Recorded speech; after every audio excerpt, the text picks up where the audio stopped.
오늘 하나님께서 우리에게 주시는 말씀은 다니엘서 3장 16절에서 25절까지 말씀입니다.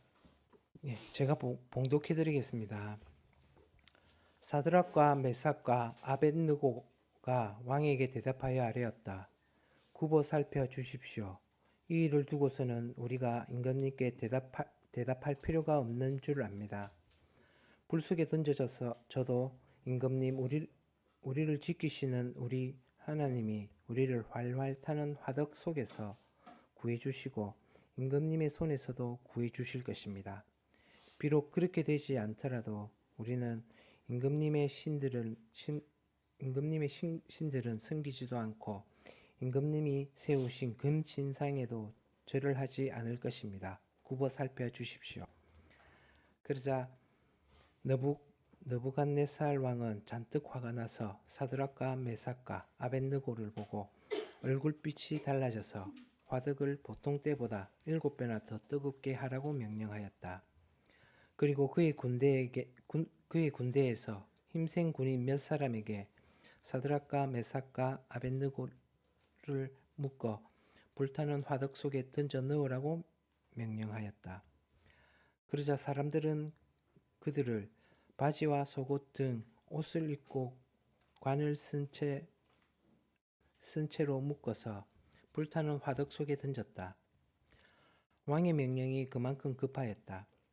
화덕은 매우 뜨거웠으므로 사드락과 메삭과 아벳느고를 붙든 사람들도 그 불꽃에 타서 죽었다.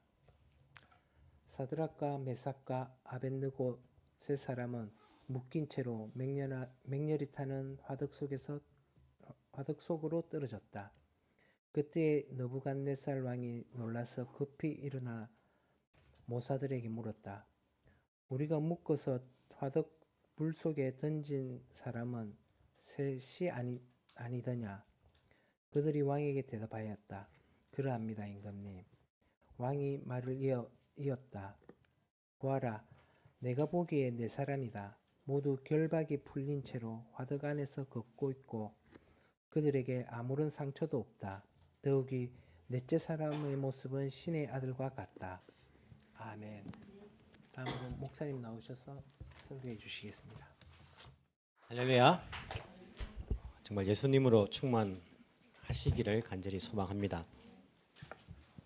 우리가 이름이 없어도 무명이어도 가진 것이 없어도 몸이 약해도 낙심하지 않는 것은 예수님이 우리 가운데에 주인 되시고 충만하시기 때문입니다.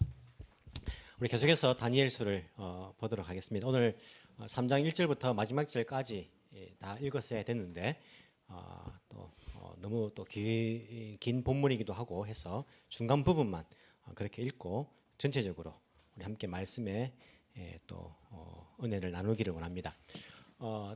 바벨론의 느부갓네살 왕이 신상을 세웁니다. 3장 1절에 보면 그 신상에 관한 이제 크기가 나오죠. 어디에 세웠는지도 나옵니다. 어디에 세웁니까? 바벨론에 있는 두라라는 평지, 지금도 있습니다. 두라 평지가. 두라라는 평지에 이렇게 신상을 세우는데 신상의 크기가 어떻게 됩니까? 높이가 60자 돼 있는데 사실은 이제 원래 본문 보면 60큐빗이 됐습니다. 그 당시에 큐빗이라는 단위를 많이 썼죠. 약 45cm 정도가 1큐빗인데 60큐빗의 높이입니다. 그리고 폭이 넓이가 6큐빗 되는 그러한 신상을 만들게 됩니다. 6대 60이면 1대 몇입니까? 예, 여러분 잘 아직까지 머리가 그죠? 똑똑하시다고 그죠? 1대 10의 비율입니다. 1대 10의 비율이 사람의 형태라고 하기에는 좀 그렇습니다. 여러분 제가 이제 그 키가 180 정도 되는데 왜 웃으시죠? 어깨가 한 40cm 전후 될 겁니다. 보통 한 40cm 사람 그죠? 어깨 폭이죠. 40cm 되고 그러면 이 키가 보통 한 4배 정도 됩니다. 그래서 160 전후 180인데 이상한데 160 전후 이렇게 이제 됩니다. 그게 이제 사람의 형태예요. 여러분들도 마찬가지입니다. 그러면 사람의 형태라 할 수 있습니다. 근데 1대 10의 비율이면 예를 들어서 어깨가 40cm인데 높이가 몇 미터란 말입니까? 10배니까 4m란 말이에요. 여러분 어깨가 이 정도 되는데 4m의 그런 이제 신상이 있다 하면 조금 생긴 게 사람의 모습은 아니겠죠, 그렇죠? 좀 다를 것 같아요. 1대 10이니까. 보통 이제 1대 4 정도 돼야 되는데, 그래서 학자들이 생각하기에 밑에 받침대를 놓았을 것이다. 받침대가 높이가 있고 그 위에 신상을 세웠을 것이다라고 생각하는 학자들이 있습니다. 예를 들면 그림을 이제 보면 이렇게 되는 거죠. 밑에 받침대가 있고, 그래도 받침대가 이 사실 실제적으로 이 받침대가 지금 그 두라 평지에서 발굴이 되었어요.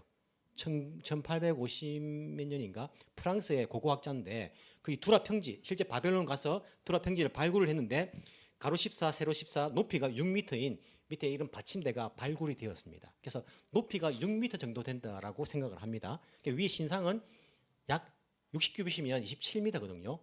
이제 6큐빗이면 2.7m, 60큐빗이면 27m인데 밑에 단이 6m이고 상이 21m 정도 될 것이다라고 그렇게 이제 여겨집니다. 그래도 가로 세로 비율이 1대 4가 안 되고 한 1대 6, 7 정도 되겠죠, 그죠? 그래서 좀 길쭉한 모양의 그런 신상이 아니겠는가라고 생각들 하는데, 또 어떤 학자들은 이런 이제 사람의 형태는 아니었을 것이다라고 생각합니다. 오벨리스크라고 들어본 적 있습니까? 고대 근동에 그냥 기념탑처럼 길게 세운 거, 네, 그런 탑이었을 것이다, 탑의 형태였을 것이다라고 생각하는 사람도 있습니다. 이 바벨론의 느부갓네살 왕이 세운 신상과 높이가 똑같은 그러한 모양의 조각물이 동경에 있습니다. 여러분들이 이 신상의 높이가 어느 정도 되었는가라고 이제 볼 때에 거기 가면 그 높이를 체감할 수 있어요. 어디냐면 오다이바에 있습니다.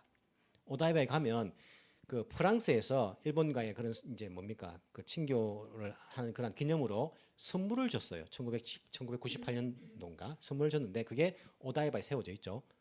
이게 본 적 있습니까? 이게 자유의 불꽃이라는 그런 프랑스의 조각가의 작품입니다.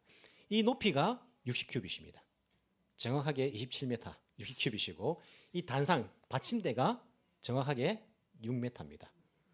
그래서 이제 아마 이런 조금 폭은 좀 좁죠, 그죠? 폭이 조금 더 넓은 그 위에 받침대 위에 한 이 정도 되는, 여기서 여기까지 정도 되는 그 폭의 아마 높이의 조각물이었을 것이다라고 생각하죠. 높이는 똑같아요. 그 당시 세워졌던 거 하고 60큐빗이고 또 밑에 단이 6m 되는 그러한 금신상을 세웠다. 학자들은 오벨리스크 그냥 이렇게 기둥 같은 모양이 있을 것이다라고 생각하는 사람도 있습니다. 비율이 안 맞다는 거죠. 그렇게 생각을 합니다. 하지만 여기에서 사용된 금신상의 신상에 이제 이 부분은 아람으로 기억되었으니까 첼렘이라는 단어를 씁니다. 첼렘이라는 것은 앞에 보시면 느부갓네살 왕이 꿈을 꾸죠. 꿈을 꿨을 때 신상을 이제 꿈을 꾼단 말입니다. 자기 이제 머리가 금으로 된 신상이죠. 머리에 금으로 된 신상은 금은 누구를 뜻합니까? 바벨론의 느부갓네살 왕을 뜻한다 했죠, 그죠? 그래서 자기는 온 몸을 다 금으로 칠해가지고 자기 나라가 영원하다라고 생각했는지 모르지만은 하여튼 그 꿈을 꿨을 때 신상이라 할 때도 첼렘이라는 단어를 써요. 그리고 히브리어의 그 상이란 그 말도 이 아람어의 첼렘과 단어가 똑같습니다. 그 이제 읽는 방법이 똑같아요. 그래서 첼렘이랍니다. 히브리어도.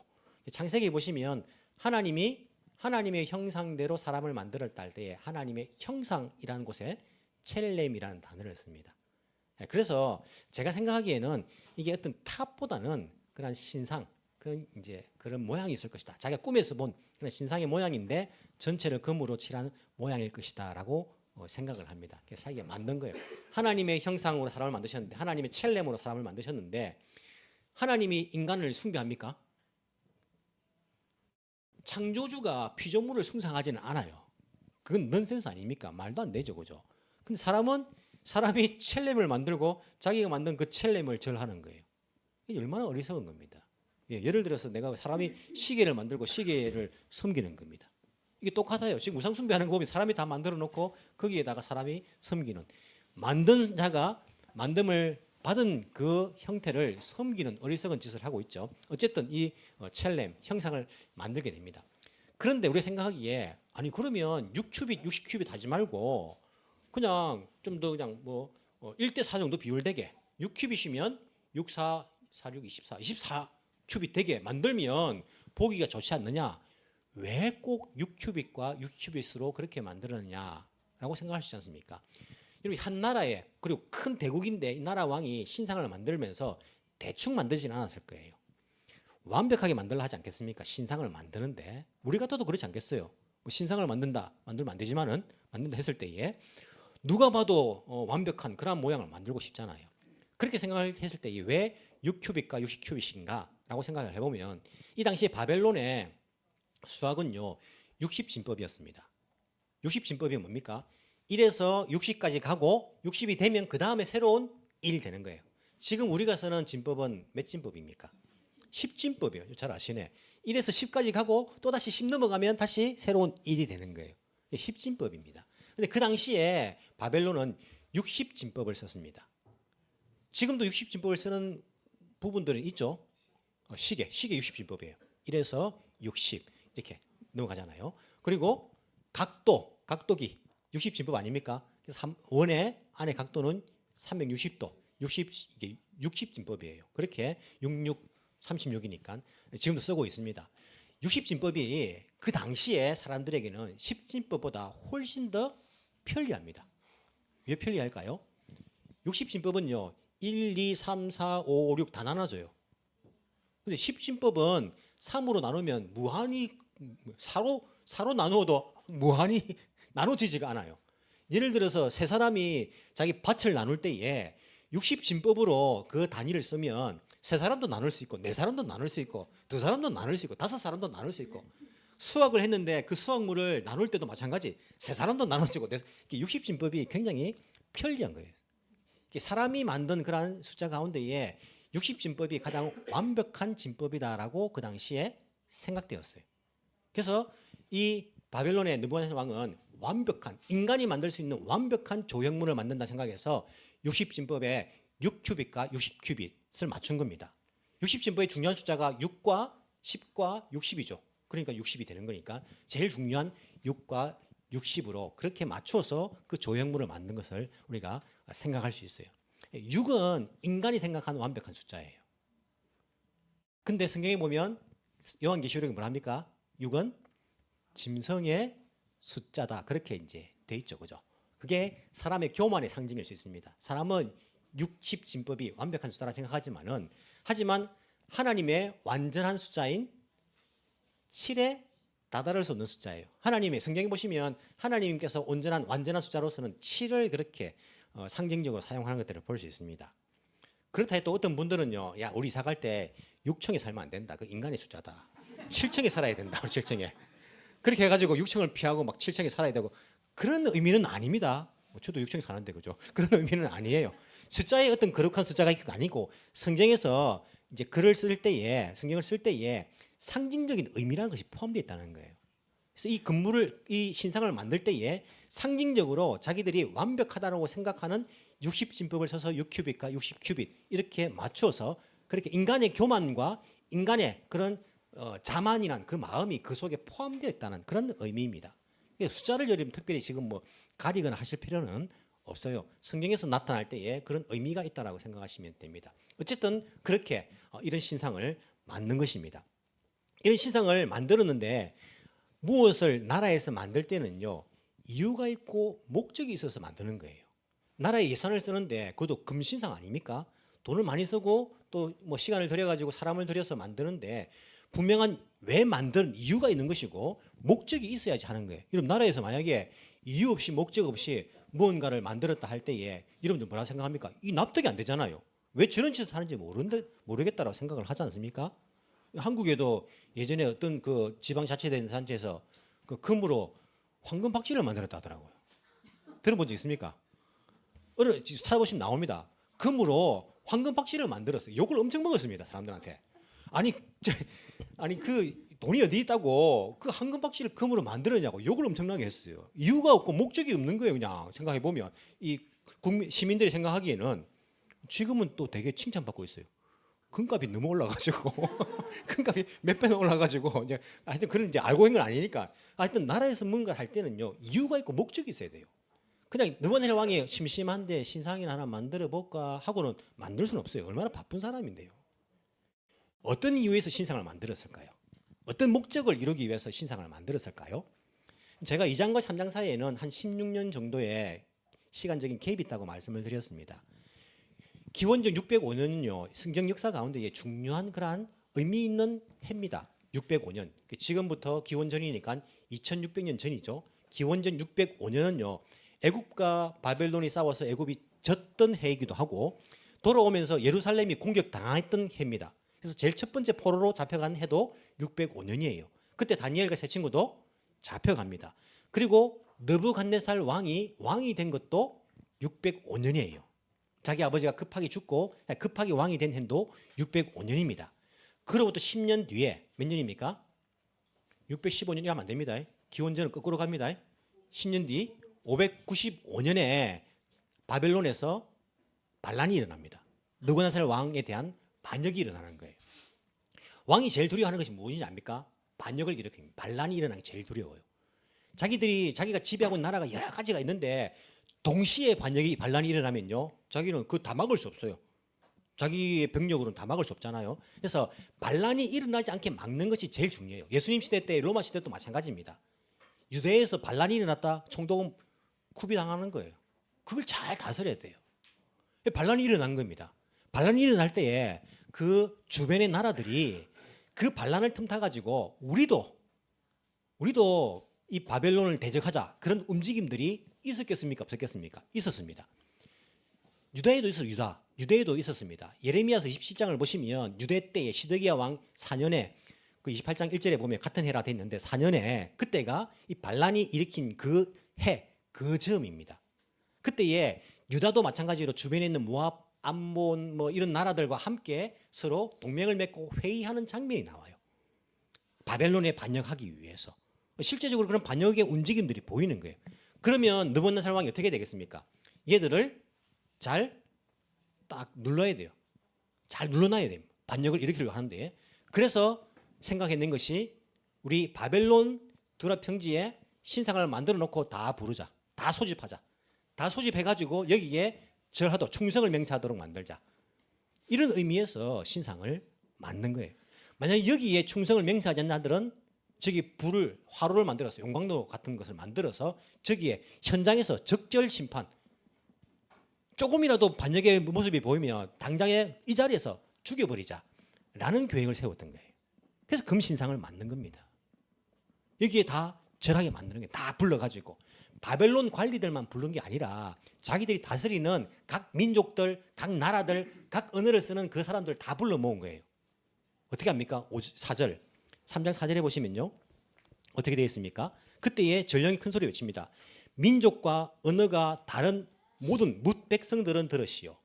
민족이 다른 사람들이 모인 거예요. 언어가 다른 사람들이 모인 겁니다. 뭇 백성들, 나라가 다른 사람들이 거기에 모인 것입니다. 그들에게 이 신상에게 절하도록 그렇게 충성을 맹세하도록 시키고 있는 것들을 볼 수 있어요. 몇 명 정도 모였을까요? 모르죠, 그죠? 대충 그 당시에 바벨론의 그 지배 세력들, 지배 나라들을 생각해 보면 뭐 우두머리들 이렇게 불러왔을 거니까. 그리고 이 사람들 이제 대충 생각해 보면 한 3,000명에서 5,000명 정도가 모였을 것이다라고 추정을 합니다. 3,000명, 5,000명 정도가 딱 모였어요. 이 사람들이 한 나라의 수장들인데 그냥 올까요? 호위병들을 데리고 오겠죠. 군대들도 옆에 딱 있는 겁니다. 자, 각 나라에서 군대들 데리고 오는데 바벨론의 느부갓네살 왕은 군대를 동원하지 않을까요? 동원해야지요. 잘못 땀만 먹으면 안 되니까 더 많은 수의 군인들을 쫙 배치를 합니다. 나중에 보시면 이 세 친구들도 가장 강한 군인들이 끌고 가지 않습니까? 군대들을 배치하는 거예요. 그렇게 봤을 때에 약 몇몇 명 되는 3만 명, 4만 명 넘어가는 사람들이 이 평지에 모였을 것이다. 그래서 제가 두라 평지가 정말 몇만 명 모일 수 있는가 이렇게 찾아보니까 지금도 그 평지에 뭐 수만 명이 모이는데요. 아무런 문제가 없대요. 그런 평지래요. 여기에 가득하게 사람들이 모인 거예요. 그 모인 사람 가운데에 오케스트라가 등장합니다. 그냥 나팔만 뿔피리만 부는 게 아니라 보면 5절에 나팔, 피리, 금운고, 사염금, 칠연금, 풍수 각가지 악기 소리. 뭐 금운고라니까 뭐 조선시대 금운고 생각하시는데 표현을 그렇게 한 것이지 이제 현악기 이런 악기예요.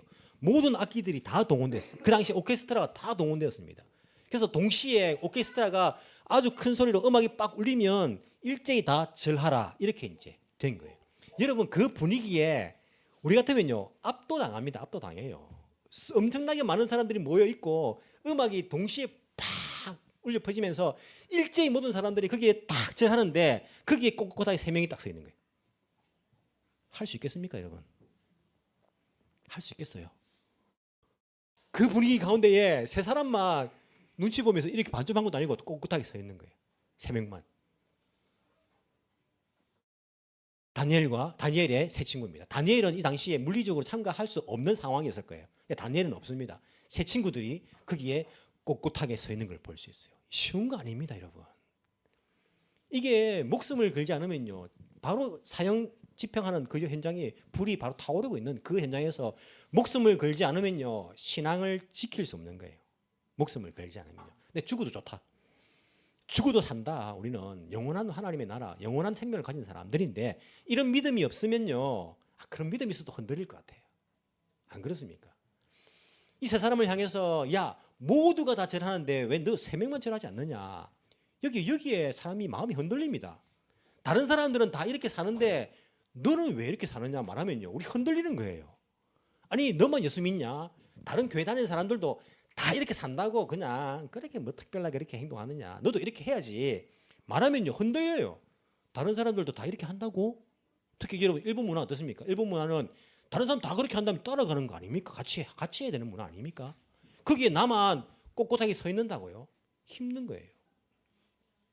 다른 아이들도 그냥 막 일본 봐봐라, 일본 문화니까 일요일 날 다 부활동 가고 뭐 교회 다니는 애들도 다 온다, 괜찮아. 너도 왜 너만 그렇게 자꾸 반항을 하느냐 말하면요, 다른 아이들도 다 그렇게 한다고 싹 마음이 약해집니다. 야, 직장 생활하면서 다 교회 다니는 사람들 봐, 딴 사람들 다 이렇게 한다고 너만 이렇게 안 하려고 하느냐 하면요, 흔들리는 거예요. 아, 다른 사람들 다 이렇게 한다고 나만 이렇게 너무 특별한 거 아닌가? 그 마음이 막 흔들리는 거예요. 다른 사람이 다 한다는 다른 사람 다 절하고 무릎 꿇는데 너희 세 명만, 너희들만 왜 그러느냐 이렇게 말하면요, 마음이 흔들릴 수밖에 없어요. 성경에 보시면 그런 이제 말씀들이 있습니다. 로마서 1장 32절에 보시면요, 바울이 이야기합니다. 여러 가지 죄악들을 말하면서 이런 죄악들을 지을 뿐만 아니라 이런 죄를 짓는 사람들을 향해서 옳다라고 말하는 세상이라고. 왜? 나만 지으면 불안하니까 이런 죄를 짓는 사람들이 그 사람이 옳다라고 말하는 세상이란 말이에요. 여기에 절하는 것이 옳은 일이다라고, 다 그렇게 한다라고 말하는 세상이라. 사람들이 여러분들에게 유혹할 거예요. 다 그렇게 한다고. 예수 믿어도 이 세상에 살려고 하면 다 그렇게 하는 거니까 너도 그렇게 해라고 유혹할 거예요. 그때 우리는 꼿꼿하게 서 있을 수 있어야 됩니다. 뿐만 아니라 그것뿐만 아니에요. 너 이렇게 안 하면 죽는다는 거예요. 저기 용광로에 화덕에 넣어가지고 너 불타 죽는다. 절 안 할래? 너 죽는다 그러면 이렇게 위협하는데, 다른 사람이 뭐 다 한데도 나는 뭐 지키겠습니다라고 마음 지켰는데 죽이겠다 하니까, 죽는다 하니까 또 마음이 겁이 나는 거예요. 너 예수 믿지만은 세상에서 이거 안 하면 굶어 죽어. 너 죽는다고. 너 딴 애들처럼 이렇게 안 하면 좋은 데는 못 가. 너 이렇게 안 하면 승진할 수 없어. 너 이렇게 하면 돈 많이 못 모아.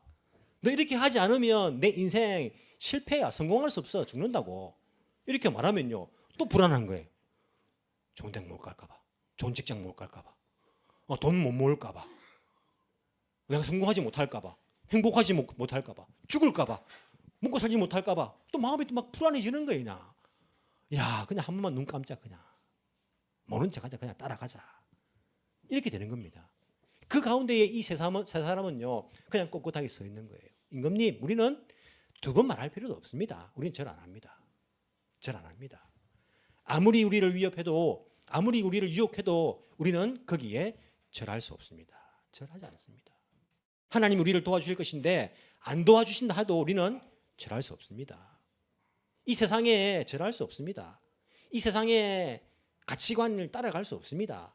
이 세상 사람들이 사는 그 방식대로 우리는 살아갈 수 없습니다라고 단호하게 이야기하는 거예요.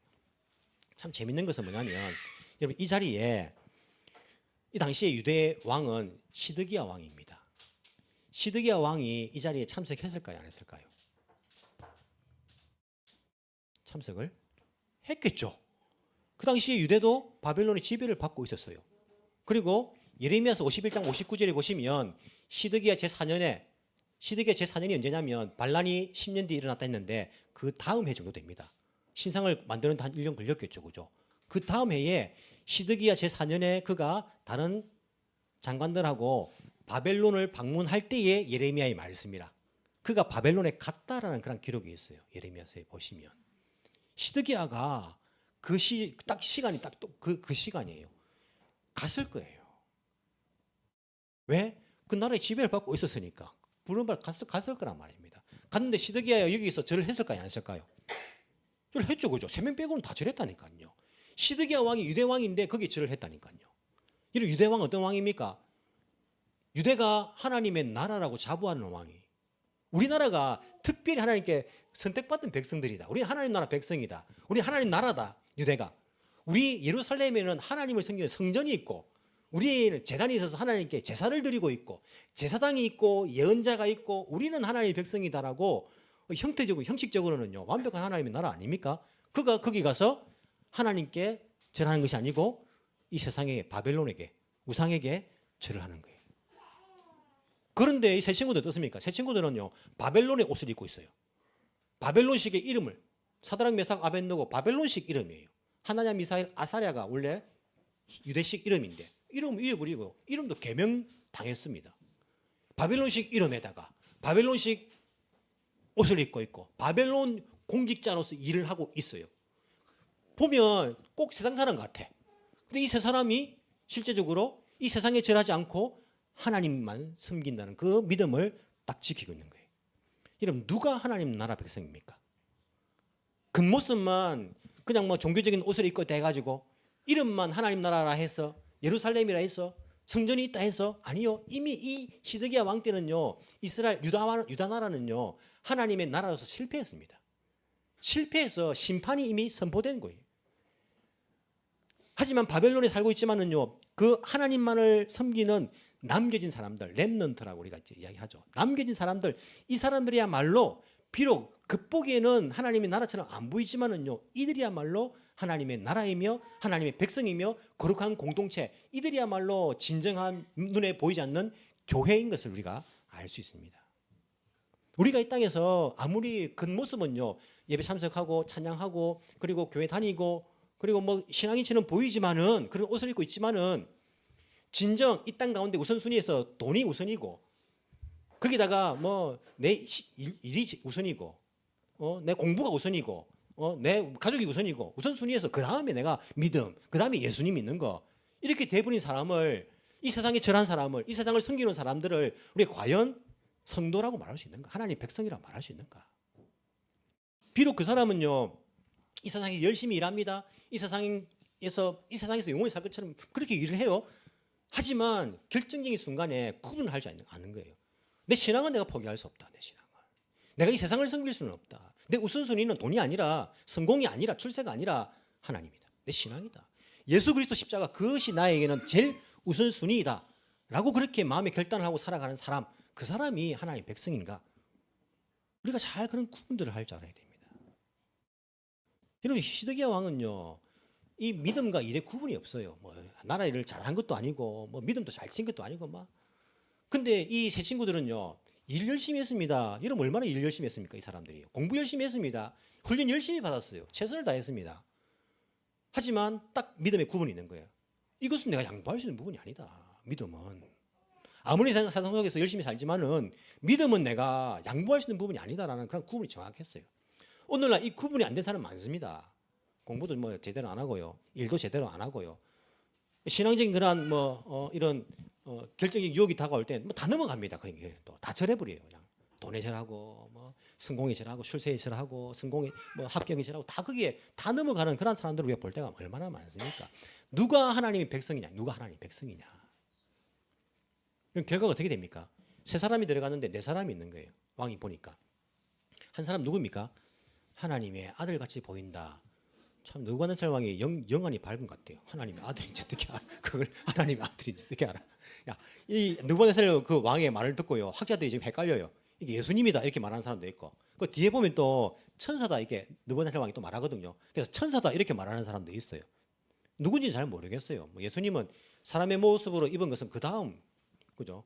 이후에 이제 성육신 되니까 뭐 사람의 모습으로 이때 오셨겠나 싶은 생각이 들어요. 어쨌든 확실한 것은 하나님이 이들과 함께 하셨다는 거예요. 그게 누군지는 어떤 존재인지 모르지만은 하나님이 이들과 함께 하셨고 이들을 지켜 보호하셨다는 것을 우리가 알 수 있어요. 여기 또 이 이야기 듣고요. 어떤 사람은요, 저 요코하마 가면 용광로 있거든요. 철강회사에 있습니다. 요코하마 가시면요, 거기 아쿠아라인 지나갈 때에 철강로 고로가 보여요. 잘 모르시는, 제가 포항에 살았기 때문에 고로를 잘 알아요. 고로는 나남해로 내려가는 이렇게 형태의 모양이 있어요. 하여튼 그 용광로 가가지고 난 믿음 있습니다. 나 용광로 들어가서 나는 안 죽습니다. 하나님 나를 지켜줄 겁니다. 이러면 끼어들면요, 죽을까 안 죽을까요? 100% 죽습니다. 여러분 죽어요. 우리 교회에 이제 신앙생활 처음 함께 하신 분이 진지하게 믿음을 받아들이고 신앙 정말 좋으신 분이셨는데 지금은 이제 일본 교회로 옮기셨어요. 그분이 처음에 이제 예수 믿고는요, 이 기적들을 순수하게 다 받아들였어요. 예수님 무리를 걸으셨던 그 기적을 듣고는요, 목욕탕 가가지고 내가 이거 위에 그럴 줄 믿습니다 하고요, 그 글을 했어요. 그랬을까요? 못 그랬을까요? 빠져요, 여러분. 빠집니다.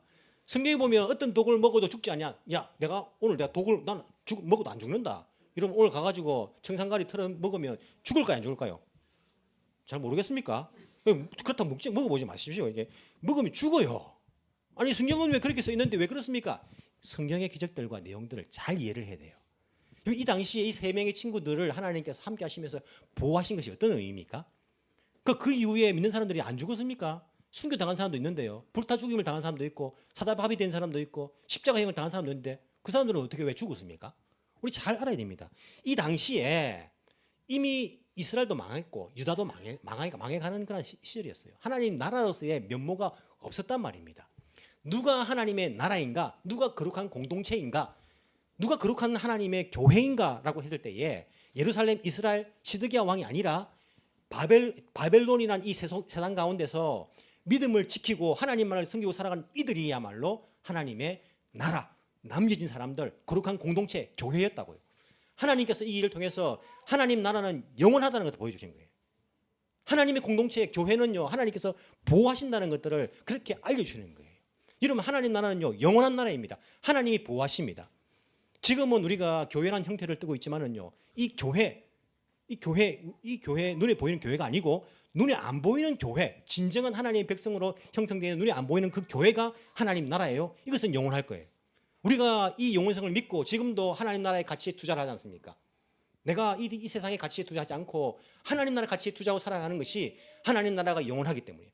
이 세상의 나라는 영원하지 않습니다. 하지만 하나님 나라는 하나님이 지키십니다. 하나님이 보호하십니다. 교회가 망할 것 같습니까? 아니요. 하나님이 지키십니다. 내가 지킨 것이 아니고요. 하나님이 지키십니다. 이 약속을 우리에게 보여주시는 거예요. 그래서 이 세 사람을 하나님께서 지키시고 보호하시는 그런 장면을 우리에게 보여주시는 거예요. 이러한 교회, 이러한 하나님 나라의 그런 모습을 보면서요, 세상은 놀랍니다. 느부갓네살 왕이 깜짝 놀랐어요. 아니, 3명 아니었느냐? 4명이 왜 있느냐? 왜 불타지 않느냐? 깜짝 놀라는 거예요. 그럼 세상은요, 우리의 삶의 방식을 보고 깜짝 놀랄 겁니다. 아니, 저 사람은 저렇게 하면 못 먹고 살 것 같은데 끄떡없이 살아가고 있네. 놀랄 거예요. 저 사람은 고난 가운데서 낙심해야 되는데 낙심하지 않네. 우리의 모습을 보고 놀랄 겁니다. 아니, 저 사람은 저렇게 살면 이 세상에서 불행하게 살 것 같은데 왜 저렇게 늘 기뻐하지? 우리의 삶의 방식을 통해서 신기하게 생각할 거예요. 아, 저 사람은 없는 가운데서 왜 저렇게 다른 사람들에게 나눠주는 삶을 살지? 깜짝 놀랄 거예요. 우리 삶의 방식을 보면서요. 세상은요. 지금은 반대로 깜짝 놀라죠, 그죠? 지금은 교회 보니까 뭐 교회나 세상이나 똑같네. 깜짝 놀라는 세상이에요. 다를 줄 알았는데. 아니, 예수 믿는 사람도 똑같네. 뭐 고난이 있으면 뭐 낙심하고 막 교회 안 나가고 똑같네. 아니, 세상 사람들이 보기에 교회 사람들도 너희들도 뭐 돈에 약하네. 다 돈 사랑하고 똑같네. 거꾸로 놀라고 있어요. 아니요, 그게 아니고 하나님 나라 백성은요, 우리가 다른 가치관을 가지고 살아가기 때문에 우리의 돈의 사용이 다르고 우리의 시간의 사용이 다르고 우리의 인생의 삶의 방식이 다른 것, 심지어 고난 가운데서도 어떻게 행동하느냐, 대처하느냐, 어떻게 결단하느냐, 이 모든 걸 통해서 세상은요, 깜짝 놀랄 거예요. 그 일을 통해서 하나님께서는요, 하나님 나라를 확장해 가십니다. 하나님의 백성들을 통해서 그 하나님의 나라를 지켜 가실 것입니다. 계속해 가실 것입니다. 언제까지? 영원히. 그 백성들은요, 이 땅에 속한 백성들은요, 죽어요. 멸망당해요. 영원한 생명이 없습니다.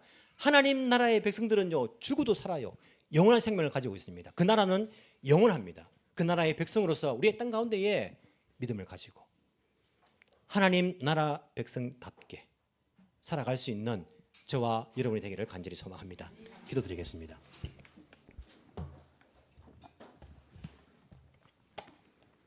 지금도 살아계셔서 이 세상을 다스리시는 창조주 하나님 아버지 감사합니다.